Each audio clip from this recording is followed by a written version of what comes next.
Tintin. Bon, je sais que ça fait une éternité que t'as pas entendu ma voix, mais je suis enfin de retour, et pas pour jouer un mauvais tour. Je suis là pour une seule et unique raison, apparaître dans T'es pour toi.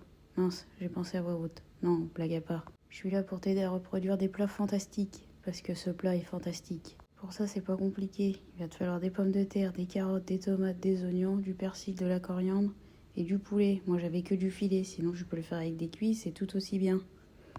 Donc là, tu viens couper tes oignons, tes patates, tes carottes. Enfin, je t'ai tout mis dans la vidéo, j'ai fait un gros effort. Hein. Là, tu prends ton plat. Si t'en as un qui est pas fissuré, tu prends un qui est pas fissuré. Le mien, il a vécu. Tu fais revenir ta viande. Là, c'est du filet de poulet, donc je le fais pas revenir trop longtemps. Parce qu'après, c'est sec. Donc là, tu le sors. Tu vas faire revenir tes oignons. Donc là, tu mélanges, que ça s'imprègne bien de ton huile d'olive et de tes épices. Voilà. Ensuite, tu te mets un petit fond d'eau pour pas que ça crame. Parce que si ça crame, c'est dégueulasse. Voilà. Donc là, tu reviens disposer tes bouts de poulet. T'essayes de mettre tes patates proprement. Tu mets tes carottes entre tes patates. Enfin, t'essayes de les disposer assez joliment, quoi. T'as compris l'idée. Au milieu, tu mets tes tomates. Tomates que t'as pelées et coupées. Ensuite, je rajoute quelques petits pois.